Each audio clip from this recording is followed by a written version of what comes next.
자, 이번 이야기는 진수바리님께서 오랜만에 또 시들무에 찾아와 주셨습니다. 빨리 진수님을 만나보도록 할게요. 여보세요. 진수바리님. 안녕하세요. 아이고, 오늘 수줍네요, 목소리가. 아니 오늘 네. 제가 오늘 입 주변에 마취를 해가지고 오? 그 레이저 제모를 받아가지고 근데 이게 좀 약간 덜 풀린 것 같아요. 좀. 저도 그거 받으려고 준비 중인데 너무 아프다는 얘기밖에 안 들려와서 무서워서 못 가고 있거든요. 근데 생각보다 그렇게 아프지는 않습니다. 아, 진짜예요? 네네네. 근데 왜 저보고는 금방- 아플 거라고 그러던데? 금방 끝나기도 하고 예. 버틸만한 것 같아요. 제가 그 코수염이라고 해야 되나요? 이쪽이 조금 두꺼운 편이라서 아플 거라는데 진짜예요? 그러면 아플 수도 있어요. 아, 아. 저는 좀 얇아가지고 괜찮은데 자, 오늘 진수바리님께서 오랜만에 또 이렇게 찾아와 주셔서 감사드리고 네. 오늘 해주실 이야기의 주제가 있을까요? 오늘은 태국 이야기예요. 태국. 오. 근데 가셔서 마사지 많이 받으시잖아요. 그거에 관련된 이야기인데 쉬어가는 타임이라고 생각해 주시면 될 것 같아요. 쉬어간다. 알겠습니다. 그러면 바로 출발을 해보도록 하겠습니다. 렛츠가! 길이십니다. 진수바리예요.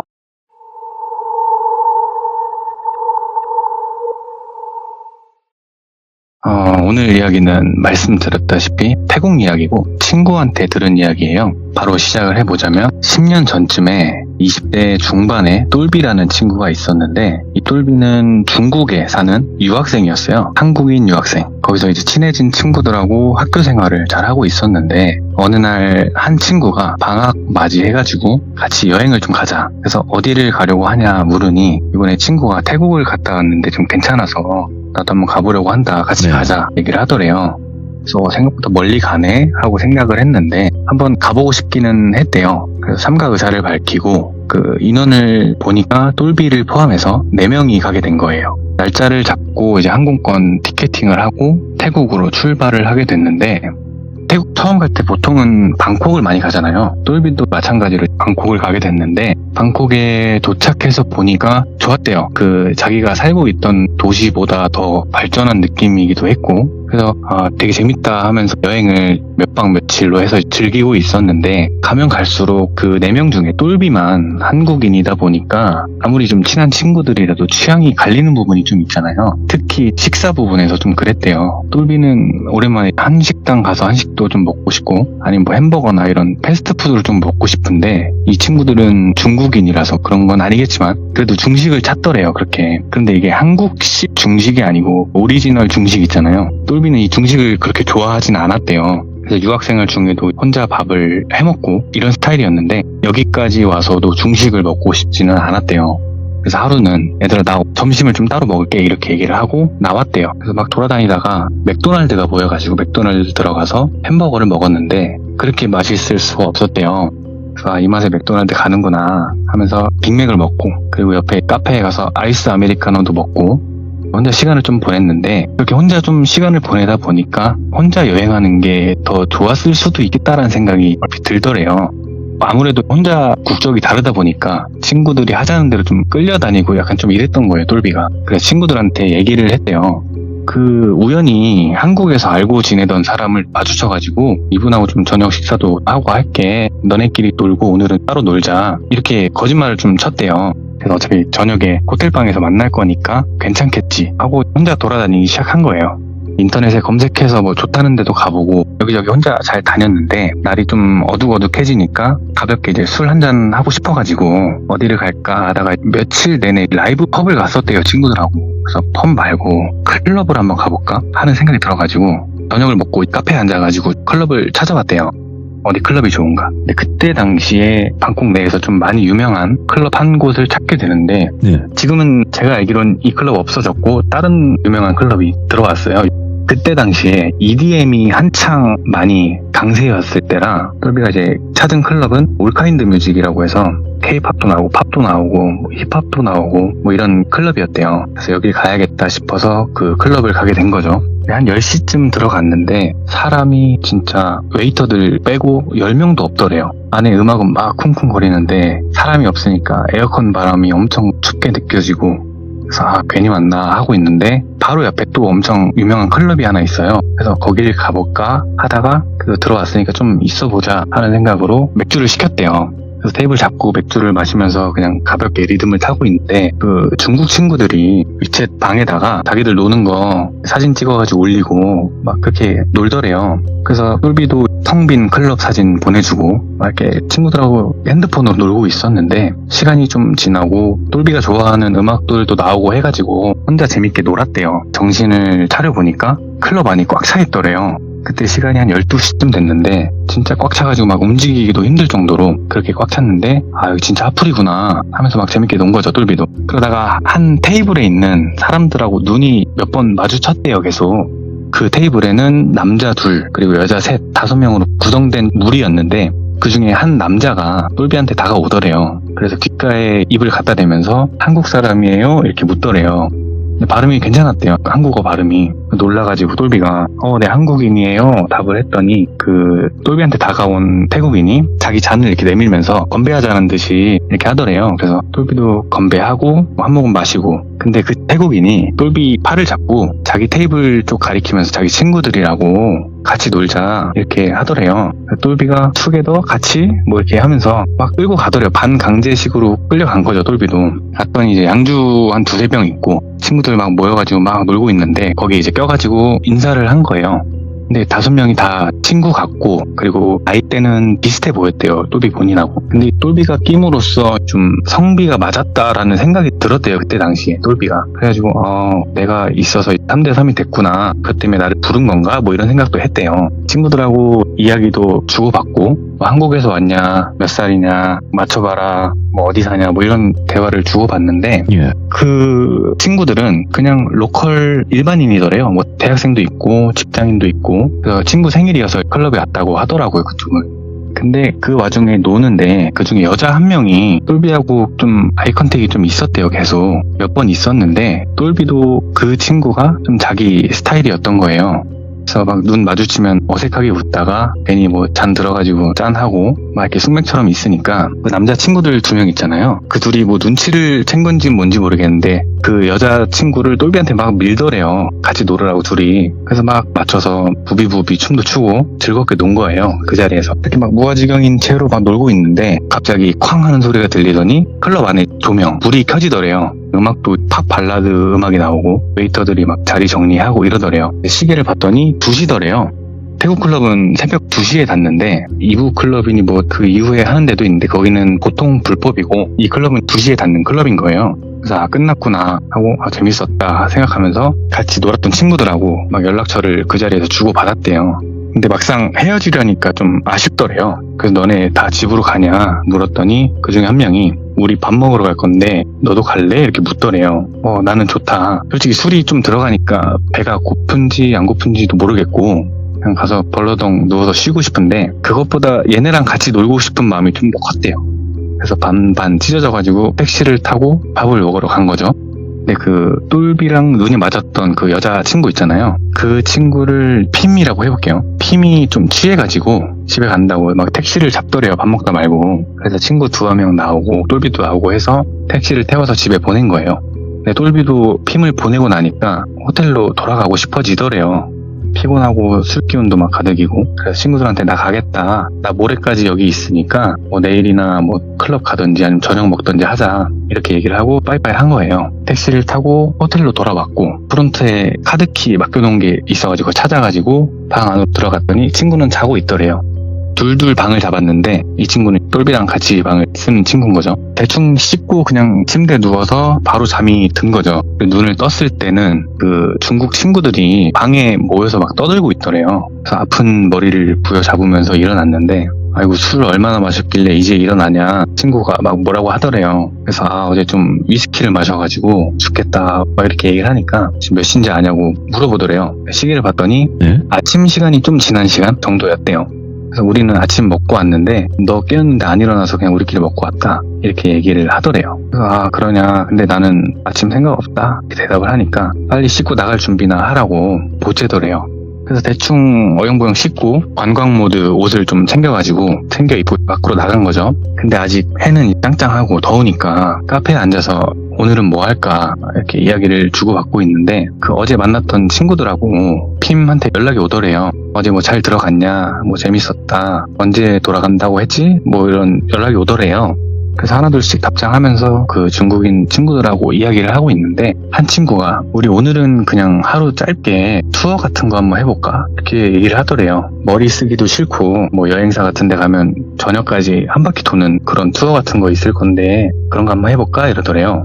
똘비도 마침 뭐 속도 안 좋고 머리도 아프고 해서 오케이 알겠다 해가지고 친구들도 비슷한 의견이었대요.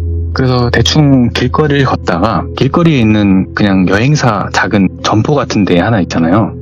그런 데를 그냥 들어갔대요. 무작정. 어딜 가나 다 비슷하겠지 하면서 들어간 거죠. 근데 여행사를 들어갔더니 한 명이 카운터 앉아서 이제 인사를 하더래요. 그래서 아, 우리 투어 원데이 투어 이렇게 얘기를 하니까 그 사람이 기다리라면서 코팅된 종이 같은 거 있잖아요. 커다란 거 하나를 들고 똘비네 일행 쪽으로 이렇게 오더니 그 자리에 앉아가지고 설명을 하는데 투데이 이렇게 묻더래요. 그래서 맞다 오늘 투데이 이렇게 했더니 코팅된 종이에 옵션들이 쭉 있었는데 한 4가지 정도가 있었대요. 하루 투어가 여러 가지 있었는데 그 중국어로 된 메뉴를 보여줬대요. 대충 봤더니 그냥 갔던 데도 좀 겹치는데 괜찮았대요. 그래서 이걸로 하자 해가지고 그냥 자세히 보지도 않고 그냥 이걸로 할게요 했대요. 이제 돈 얼마씩 걷어가지고 내고 그 주인이 30분 정도 있다가 차 한 대 올 건데 그거 타고 가면 된다 이렇게 얘기를 해가지고 30분 정도 그 여행사 안에서 기다렸대요. 친구들하고 막 이런저런 얘기하다가 예. 시간을 보니까 30분 정도 지났는데 언제 오나 하고 밖을 보는데 검정색 승합차 한 대가 서더래요. 그때 마침 와가지고 그러더니 그 여행사 주인이 다른 손님들 막 응대를 하다가 그 차를 보고 급하게 똘비한테 저거 타면 된다고 이렇게 손짓을 한 거예요. 그래서 땡큐 하고 나가서 승합차를 탄 거죠. 근데 기사분한테 인사를 하면서 탔는데 별 대답은 없었대요. 인사도 없고. 보통 그런 거 가이드 해주는 분들은 문도 열어주고 뭐 짐도 받아주고 하잖아요. 근데 그런 것도 없고 뭐 인사도 없고 하니까 기분이 썩 좋지는 않았는데 그 친구들한테 중국어로 얘기를 했대요. 여기 손님 대우가 참 뭐 같다. 그러니까 다른 친구가 예. 그러게 좀 알아보고 할 걸 그랬나? 뭐 이런 이야기를 주고받는데 차가 이렇게 출발을 하더래요. 그래서 그냥 가나보다 하고 친구들하고 어제 있었던 뭐 이야기들을 하고 있는데 한 30분쯤 차가 너무 막혀가지고 30분이 갔는데도 짜오프라야 강이라고 큰 강이 하나 있어요. 방콕에. 예. 거기가 보이더래요. 그래서 저게 짜오프라야 강인가 하면서 이쁘니까 사진 한 장 찍어가지고 핌한테 보내줬대요. 여기 짜오프라야 강 근처에서 어디로 이동하고 있어 뭐 이런 식으로 얘기를 했대요. 근데 그 똘비가 옵션이 적혀있는 팜플렛 같은 걸 하나 들고 왔는데 그걸 펼쳐서 이제 다시 확인을 한번 해봤대요. 혹시 이 사람들이 뭐 일정을 자기 맘대로 변경하고 막 이러지는 않을까 해가지고 일정 숙지를 좀 하려고 한 거죠. 다시 보니까 뭐 어디 갔다가 어디 가고 뭐 구경하고 뭐 마사지 받고 밥 먹고 저녁에는 크루즈 탔다가 뭐 이런 일정을 대충 확인을 한 거예요.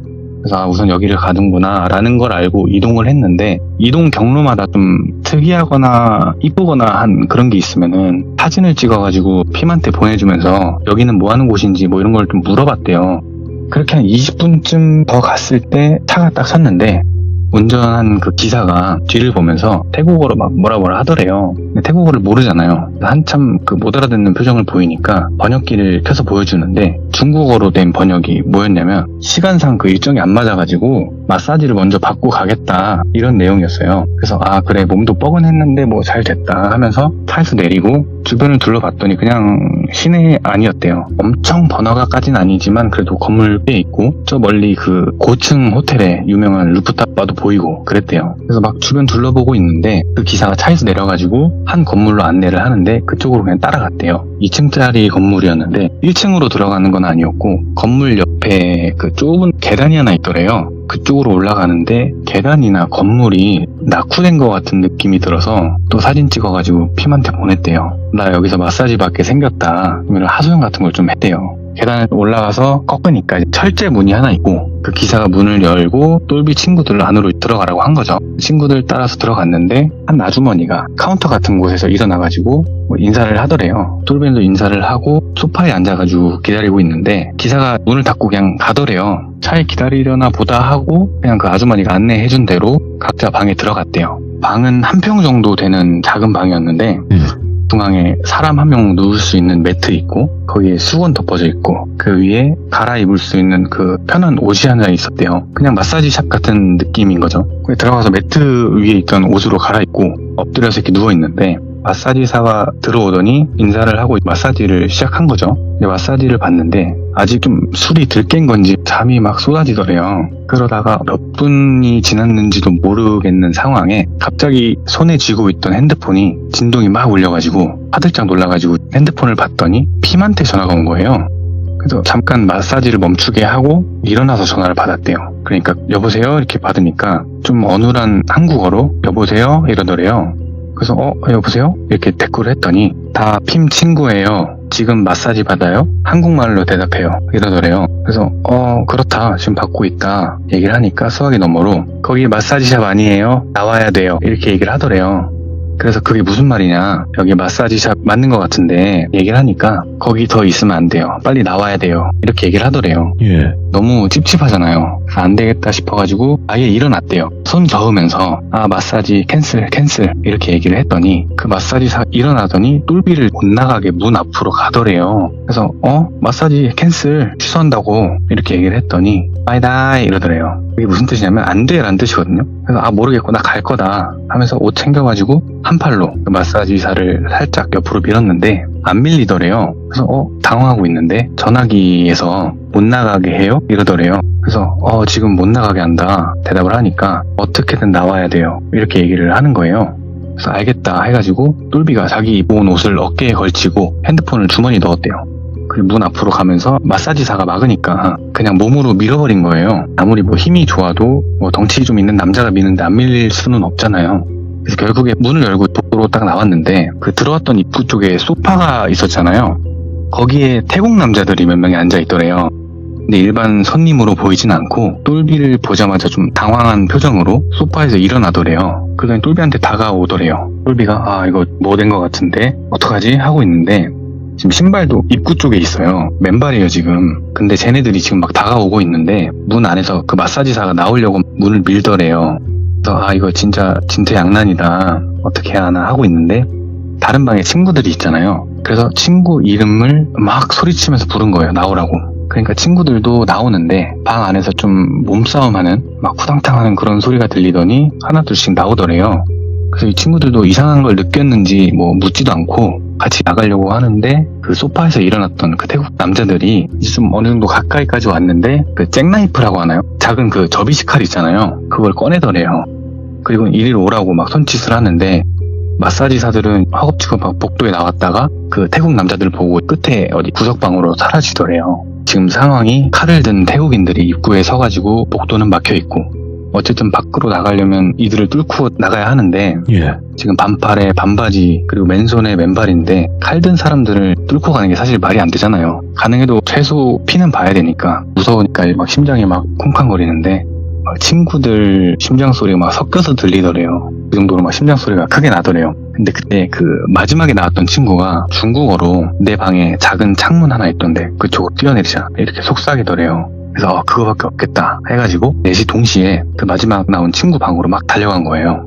그러니까 그 태국 남자들이 놀라서 허겁지겁 막 따라왔는데 문 들어가서 문을 쾅 닫자마자 밖에서 문을 이렇게 강하게 막 당기더래요. 열라고. 그래서 일단 3명이 문 손잡이 잡고 막 잡아당기고 한 명은 먼저 뛰어내리고 그리고 또 한 명이 달려가서 뛰어내리고 또 한 명이 달려가서 뛰어내렸는데 똘비가 제일 마지막이었대요. 근데 혼자서 몇 명이 당기는 걸 막을 수가 없잖아요. 그래서 세 번째 친구랑 거의 동시에 같이 달려가지고 창문으로 뛰어내렸는데 예. 그 높이가 얼마 되지도 않는 것 같은데 막 진짜 뼈가 부러진 것처럼 막 아프더래요. 예.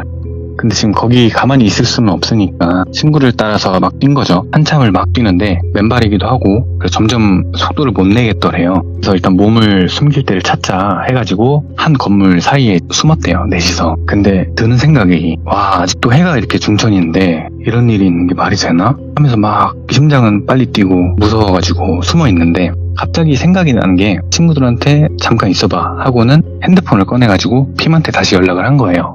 그러니까 전화를 받는데 그 한국어 잘하던 친구가 받더래요. 그래서 나 지금 나왔는데 어디로 가야 할지를 모르겠다. 여긴 차도 없고 택시도 안 다니는 것 같다. 얘기를 하니까 내가 택시 불러줄 테니까 지금 위치 찍어서 보내줘라. 이렇게 말을 하더래요. 그 핌 친구가. 그래서 그 지도 앱으로 현재 위치를 캡처해가지고 라인을 보내려고 하는데 보내는 그 순간에 이거 얘한테 보내는 게 맞을까? 이런 생각이 들더래요. 얘를 믿을 수 있을까? 근데 얘 때문에 여기서 나올 수 있었고 얘 아니었으면 지금 어떻게 됐을지도 모르니까 그래 어차피 얘 아니었으면 잘못됐을 거다 하는 마음으로 믿어보자 하고 캡처한 그 위치 사진을 보냈대요. 그러니까 잠시 뒤에 차 번호하고 색깔하고 차종 이렇게 해가지고 보내주더래요. 그래 한 10분쯤 있었을까? 그 핌 친구가 말했던 차가 건물 사이 그 도로 쪽으로 보이는데 그 앞에 딱 서더래요. 그래서 친구들한테 야 왔다 해가지고 막 뛰어가가지고 그 차를 타려고 하는데 더 멀리서 어떤 남자가 소리 지르는 게 들렸대요. 그래서 그쪽을 봤더니 그 마사지 샵에서 마주쳤던 그 태국인인 거예요. 그래서 야 빨리 타 해가지고 친구들 막 차에 밀어놓고 막 하는데 조금만 늦었어도 칼 맞을 수 있을 정도로 아슬아슬하게 차에 타서 문을 딱 닫았대요. 예. 막 그 사람이 차 창문 막 두들기면서 내리라고. 근데 택시 탔으니까 일단 출발하라고 해가지고 결국 출발을 해서 무사히 호텔에 내렸대요. 네. 근데 지금 4명 전부 중요한 짐이 그 마사지 샵에 있고 와. 맨발에다가 마사지 받을 때 그 옷을 입고 있는 거예요, 4명 다. 그래서 그 친구들은 중국 대사관에 연락을 해서 도움을 받고 똘비는 한국 대사관에 연락을 해서 도움을 받았대요.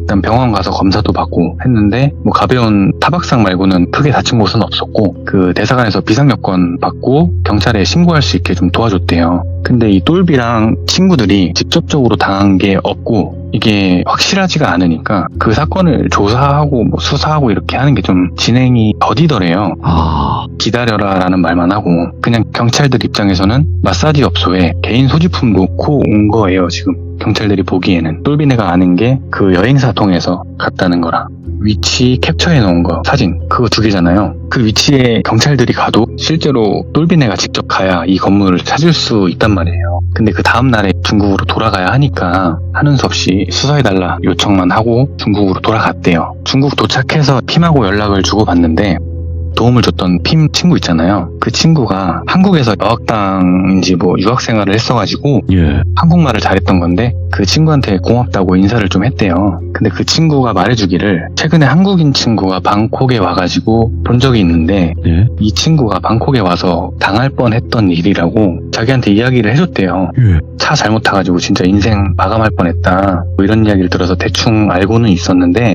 핌이 뭐 한국인 친구 생겼다고 연락하는 거 보다가 사진 보내주는 거랑 마지막에 그 계단 사진 있잖아요. 그걸 보고 이거 그거 같은데 해서 바로 전화하라고 한 거라고 하더라고요. 근데 이게 우선 똘비네는 여행사를 잘못 간 게 아니고 여행사 앞에 주차했던 그 차 있잖아요. 똘비네가 탔던 그 검은색 승합차 그 차를 잘못한 거더래요. 걔네가 실제로 여행사에서 운영하는 그런 투어카처럼 위장을 해가지고 여행사들 있는 곳을 한 바퀴 도는 거예요. 그러다가 똘비같이 좀 급하게 타는 사람들이 있으면 그 사람들이 타겟이 되는 건데 그 사람들이 어떤 식으로 피해자를 만드느냐 하면 굉장히 좀 여러 가지인데 똘비가 당할 뻔했던 거는 마사지를 받잖아요. 마사지를 받다가 끝나갈 때쯤에 마사지사가 뭐 준비하고 온다고 해놓고 다른 마사지사가 들어오는 거예요, 방으로. 근데 방에서 뭘 하는 건 아니고 마사지를 하는데 그때 미리 매수한 경찰이 들이닥쳐서 로 잡아가는 거예요. 뭐 머리카락 하나 건드리지 않았는데도 증거가 없는 거예요. 안 건드렸다는 증거. 근데 이게 문제가 뭐냐면 그 2번째로 들어가는 마사지사가 미성년자예요. 미성년자라고 잡아다 넣는 거예요. 와. 그리고 잡아가서 가둬놓고 돈을 주지 않으면 너 실형 산다 협박을 하는 거예요. 그래서 있는 돈 다 털어가지고 그렇게 갈취를 하는 수법인데 이거 말고도 마사지를 받다가 뜨거운 스톤 있잖아요. 돌로 근육 풀어주는 거 그걸 하는 척 하면서 마취 주사를 놓고 잠에 들면 매를 하는 그런 조직도 있고 미쳤네. 아니면 마사지샵이 아니고 그냥 차 타고 바로 공장으로 끌고 가는 그런 조직도 있고 갖가지 범죄 조직이 있다고 하더라고요. 근데 이 범죄가 한때 유행을 좀 했대요, 태국에서. 네. 지금은 모르겠는데 근데 그게 한국이나 중국 사람들이 한참 동남아에서 저지르던 셋업 범죄를 모방한 거예요, 태국인들이. 그러니까 이 얘기를 들으면은 외국에서 마사지도 맘 놓고 못 받겠다 하실 수도 있는데 외국 다녀보신 분들은 아시겠지만 그 마사지샵이 보통은 1층에 입구가 있고 통유리로 돼 있어서 안이 다 보이잖아요. 그런 곳은 괜찮은데 이야기에 나온 곳처럼 뭐 2층 철문으로 돼 있고 내부가 안 보이고 갇힌다는 느낌이 들면 거기는 위험할 수 있다고 거기는 안 가시는 게 좋겠다고 이야기를 하더라고요. 근데 진짜 해외에서 정신 바짝 차려야 돼요, 진짜로. 맞습니다. 아니, 한국도 바짝 차려야 되는 시대예요, 이제는. 근데 해외를 나갔잖아요. 그것도 우리나라 사람보다는 그 현지인들이 훨씬 더 많은 나라인데, 거기서 진짜 정신 바짝 차리지 않으면 큰일 납니다, 진짜로. 맞습니다. 그래서 그 관광객이 많은 곳이 괜히 치안이 좋고 하는 게 아니거든요. 그쵸. 네. 그래서 관광객이 많은 곳을 위주로 좀 돌아다니셔라. 이런 취지에서 가져와 봤습니다. 근데 정말 다행이고 또 좋은 취지인 건 뭐냐면 이런 방법이나 그런 행위 자체들이 많이 알려질수록 저희 규정님들이나 또 많은 분들이 조심할 수 있는 거거든요. 네, 맞습니다. 네, 그러니까 모두를 의심해라라고는 말씀을 못 드리지만 그래도 이런 방법은 알고 있으면 비슷한 방법을 당했을 때 이거 아니구나, 이거 빨리 뭐 이 자리를 떠야겠다, 이런 생각을 할 수 있는 거니까요. 네. 네, 오늘 진수바리님께서도 섬뜩하게 이야기를 잘 전달해 주셨습니다. 감사합니다. 네, 감사합니다. 네. 네. 자, 이번 이야기는 시청자 진수바리님께서 찾아오셨습니다. 진수바리님께서 오늘 들려주실 이야기는 우리 또 입대를 한번 해야 될 것 같다라고 말씀을 드리겠습니다. 바로 출발을 해보도록 할게요. 안녕하세요, 돌비님. 아이고, 진수바리님. 안녕하세요. 지금 바로 오시자마자 이렇게. 네. 고생 많으셨습니다. 예, 아닙니다. 그리고 바쁘신 시간 내주셔서 다시 한번 너무너무 감사드리고, 오늘 해주실 이야기 우리 또 많은 분들이 좋아도 해주시지만 나는 군대를 잘 몰라 하시는 분들도 계실 텐데 군대 기담인 것 같아요, 보니까. 네, 오늘 좀 네. 급하게 준비를 하느라고 이게 수집한 사연은 아니고 오랜만에 제 얘기 하나 가져와 봤는데 이야, 군대 예담입니다. 바로 출발을 해보도록 하겠습니다. 렛츠가! 길이십니다. 진수발이에요.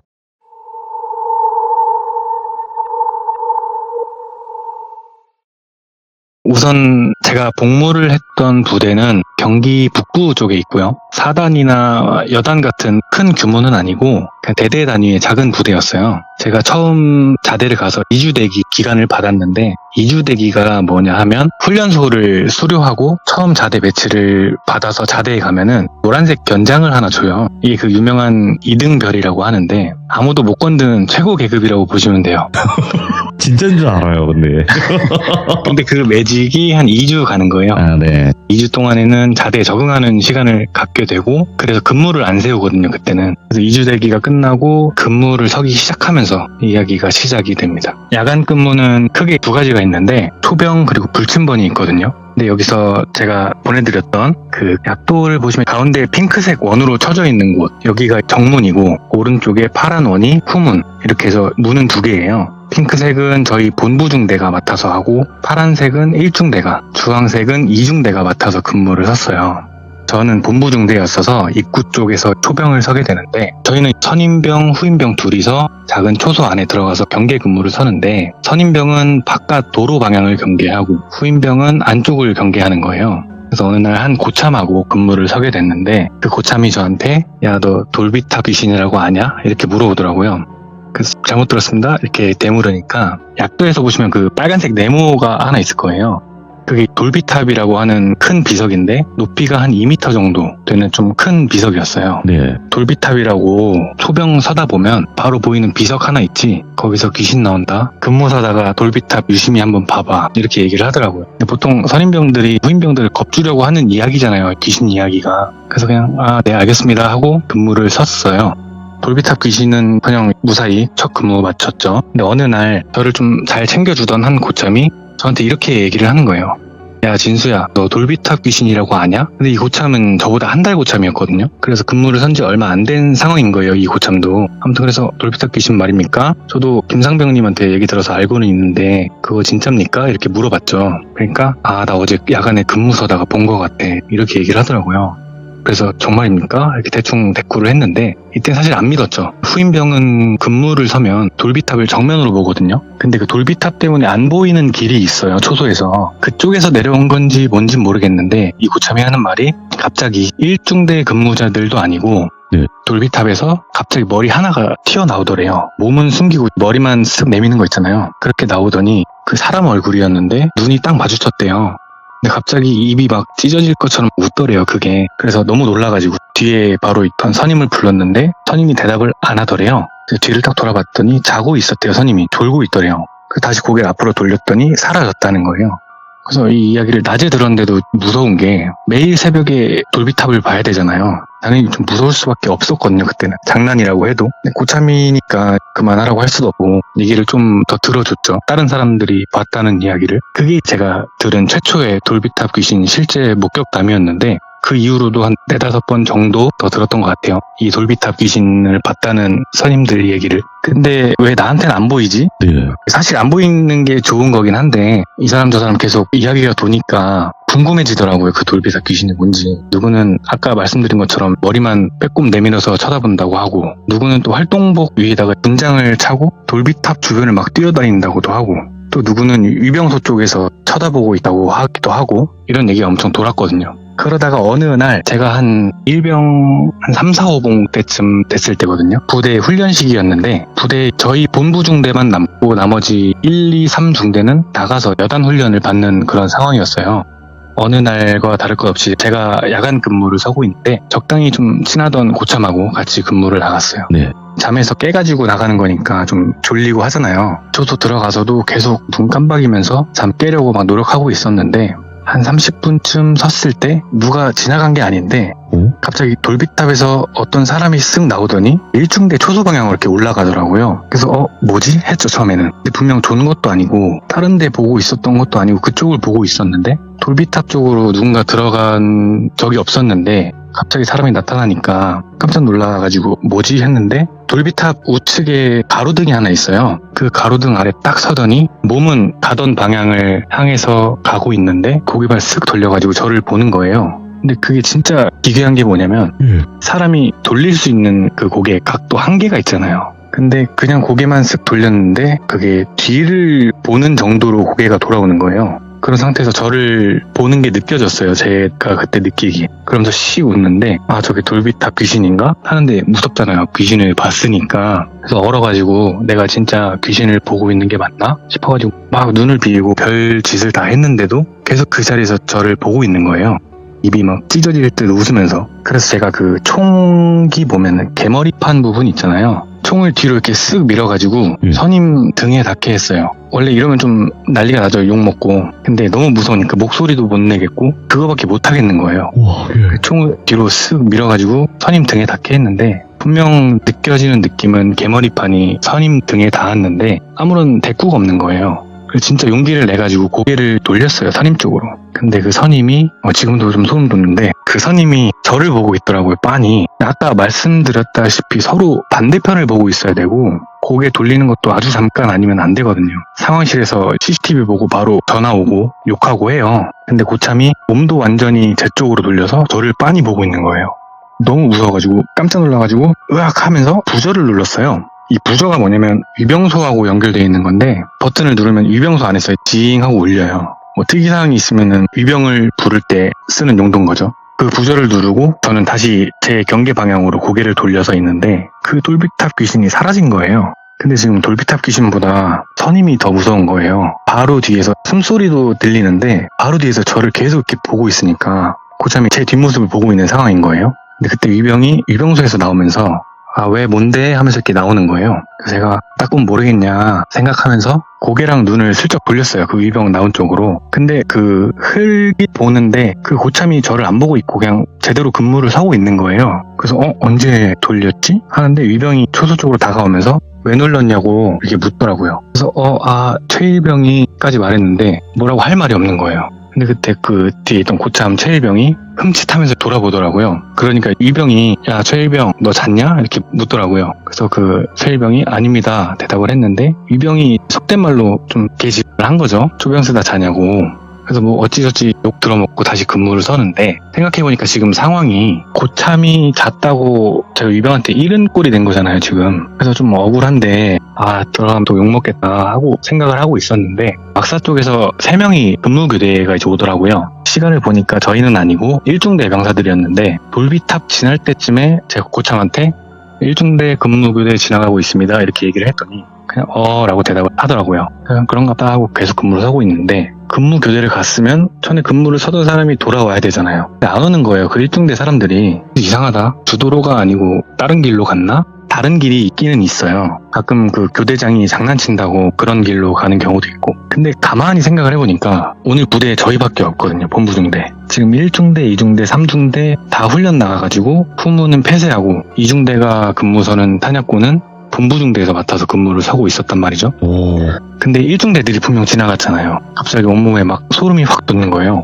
그래서 고참을 불렀어요. 최일병님, 그러니까 이러더라고요. 제가 아까 1중대 근무교대 갔다고 했지 않습니까? 그러니까 근데 지금 부대에 저희 본부만 있는 거 아닙니까? 이렇게 물었더니 와씨 뭐야 하면서 손을 딱 뻗어가지고 부저를 막 누르더라고요. 유병이 다시 나온 거죠. 아 또 뭔데 하면서 좀 짜증스럽게 나오더라고요. 그러니까 그 고참이 말까지 막 더듬으면서 오늘 후문 폐쇄한 거 맞지 말입니다. 이렇게 물은 거죠, 위병한테. 네. 그러니까 위병이 근데 왜? 이러더라고요. 근데 그 최일병이 그 조금 전에 1중대 애들 교대장까지 해서 3명 지나갔는데 저랑 얘랑 둘 다 봤습니다. 돌비탑 지나서 올라가는 거 톡톡히 봤습니다. 이렇게 답을 한 거예요.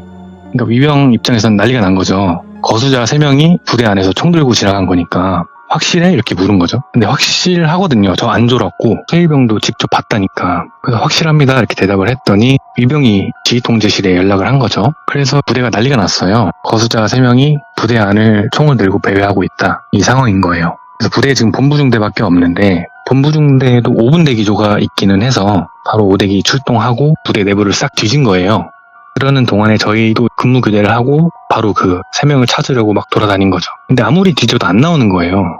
나중에는 막 돌다가 마주치는 선임 간부마다 저희들한테 화를 내면서 야, 본 거 맞아? 확실해? 뭐 아니면은 너네 좋은 거 아니야? 뭐 헛거보고 이러는 거 아니야? 이러더라고요.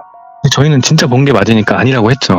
그러다가 한 1시간쯤 돌다가 상황 종료라고 하길래 막사로 복귀를 했는데 1, 2, 3중대 행정반에 가서 직접 총기 개수를 센 거예요. 어차피 총을 뺄 때 총기 대장이란 걸 쓰는데 그게 있으니까 개수는 금방 맞추잖아요. 개수를 맞춰보니까 그냥 딱 맞더래요. 나간 총하고 남은 총하고. 네. 그래서 그냥 초병이 졸아서 헛거봤다 뭐 이런 식으로 그냥 마무리가 된 것 같더라고요. 그래서 부대 복귀해서 당직 사령한테 탈탈 털리고 본부로 돌아와서 총기함에 총 넣고 선임이랑 둘이 막사 뒤편에 가서 주차장에 흡연 공간이 있거든요. 네. 거기서 흡연을 하면서 얘기를 좀 했는데 그 최일병이 저한테 야 너 솔직하게 말해봐. 아까 왜 그런 거냐? 이러더라고요. 그래서 제가 어떤 걸 말씀이십니까? 되물었더니 아니 아까 너 초병서다가 갑자기 막 웃었잖아 혼자. 왜 그런 건데? 이러더라고요. 그래서 잘못 들었습니다. 제가 웃었단 말입니까? 얘기를 했더니 아씨 너 갑자기 좀 웃다가 뒤돌아서 나 쳐다봤잖아. 이러는 거예요.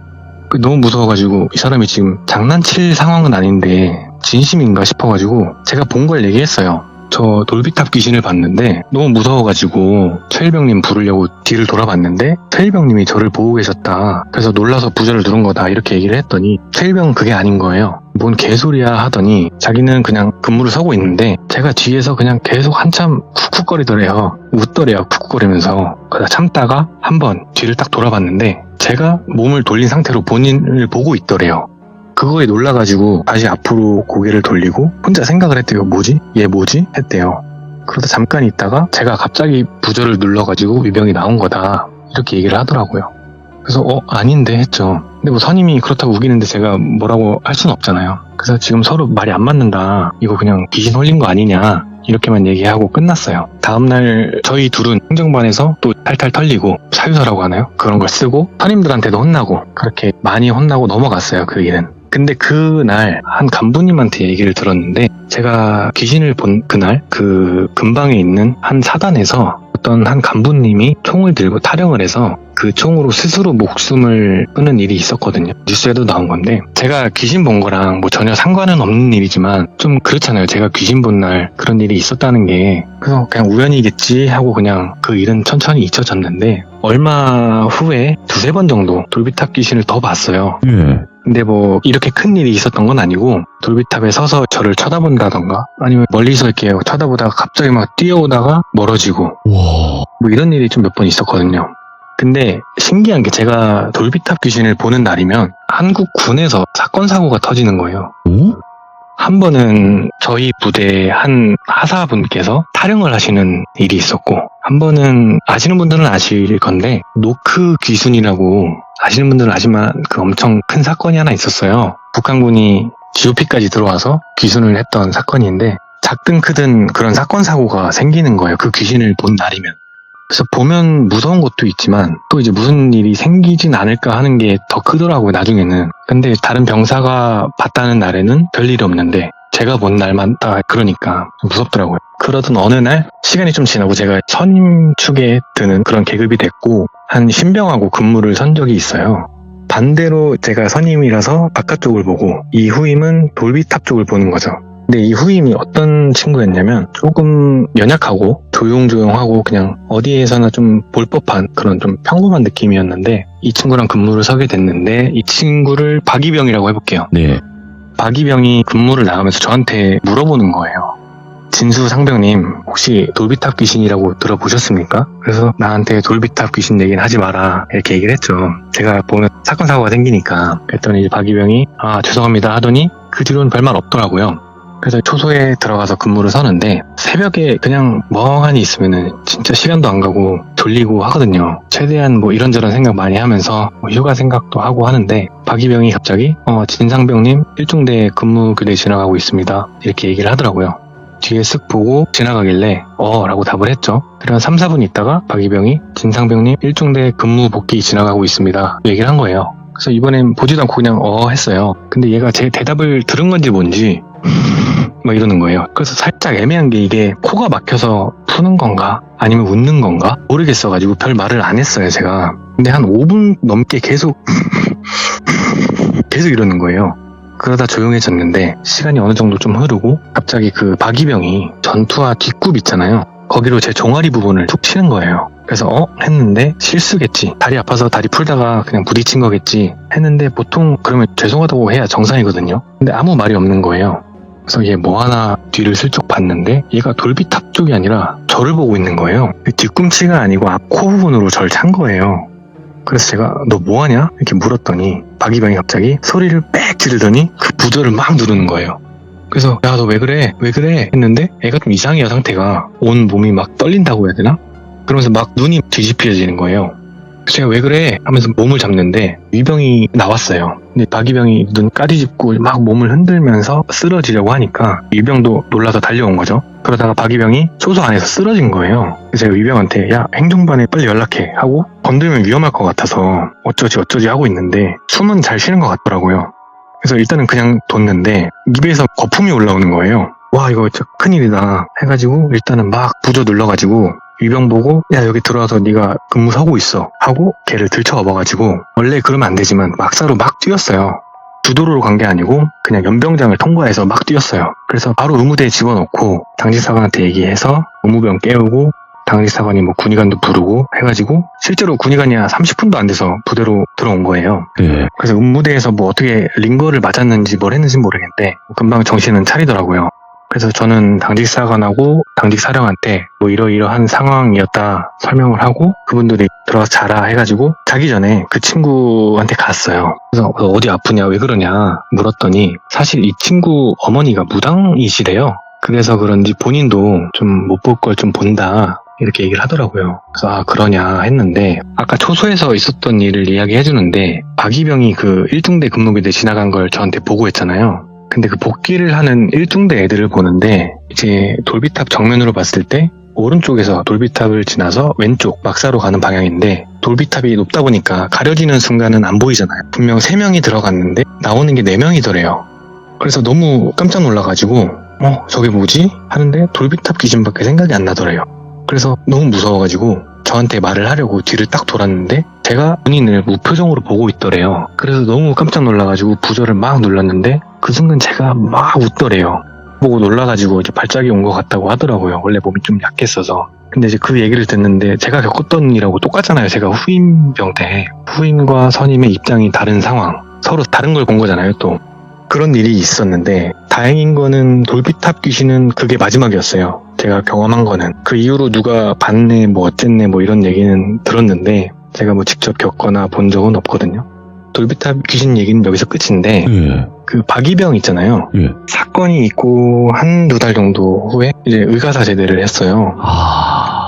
이 친구가 몸이 약하기도 하고 그 일이 있고 나서 신병을 앓았다고 하더라고요. 결국에는 네, 국군병원에서 지내다가 뭐 원인 미상이다 해가지고 뭐 의가사 제대를 했다는데 그 사건 이후로는 못 본 거죠, 그 친구를. 네. 그리고 뭐 특별하게 뭐 돌비탑 귀신을 보거나 한 건 없었는데 이 이야기를 저랑 같은 부대에서 네. 같이 군생활을 했던 사람이 듣는다면 아 진수바리가 걔구나 오, 알 거예요. 댓글도 남기겠네요. 네. 근데 이 돌비탑 귀신 말고도 뭐 붕대 귀신도 있고 붕대? 강당의 오포 귀신도 있고 뭐 여러 가지 있는데 네. 가장 큰 이야기는 이 돌비탑 귀신이라서 이렇게 이야기를 하게 됐는데 네. 사실 이 이야기를 원래 첫 시참으로 하려고 했었어요. 그래서 준비해 놓고 있던 이야기라서 그냥 오늘 좀 급하게 가져올 수 있게 됐던 이야기인 것 같아요. 야, 그래도 이렇게 해주셔서 너무 감사드려요. 그리고 또 이 부대에 또 진수바래님과 같이 군생활 하셨던 분들이 반갑게, 오! 우리 때 그 이야기인데? 이렇게 하실 수도 있잖아요. 네, 맞습니다. 그래서 그런 분들 계시면 꼭 댓글 남겨주셨으면 좋겠네요. 그죠, 진수바래님? 네, 근데 네. 그 부대가 없어졌어요, 지금. 아, 뭐야? 왜 없어졌어요? 그러니까 저도 여러 군데 막 다니면서 음. 아 여기 우리 부대였는데 하고 갔더니 네. 없어졌더라고요, 몇 년 전에. 다른 곳으로 옮겼나? 그거까지 잘 모르겠어요. 근데 어쨌든 없어지든 아니든 간에 그때 당시에 같이 군생활을 하셨던 분들은 계실 테니까요. 그죠? 네, 맞습니다. 네, 아이고 오늘 진수바리님 그래도 이렇게 바쁘신 와중에 시간 내주셔서 너무너무 감사드립니다. 항상 건강하세요. 네, 감사합니다. 네. 네. 일단 진수바리님께서 워낙 말씀을 잘 하시는 편이고 그리고 오랜만에 군대 괴담 이야기를 들은 것 같아요. 예, 근데 군대 괴담 이야기는 군대를 안 갔어도 사실 집중만 잘 한다면 그 상황만 안다면 정말 무서운 상황이거든요. 예, 그래서 나는 군대 괴담을 별로 안 좋아해 하시는 분들도 한번 즐겨보시는 게 어떨까 생각해요. 왜냐면 진짜 무서워요. 생각보다 그 뭔가 통제되어 있는 상황에서의 말도 안 되는 행동들, 말도 안 되는 그런 상황들이 나올 때마다 정말 섬뜩하고 소름이 쫙 끼치거든요. 그래서 꼭 들어보시길 바라겠습니다. 감사합니다.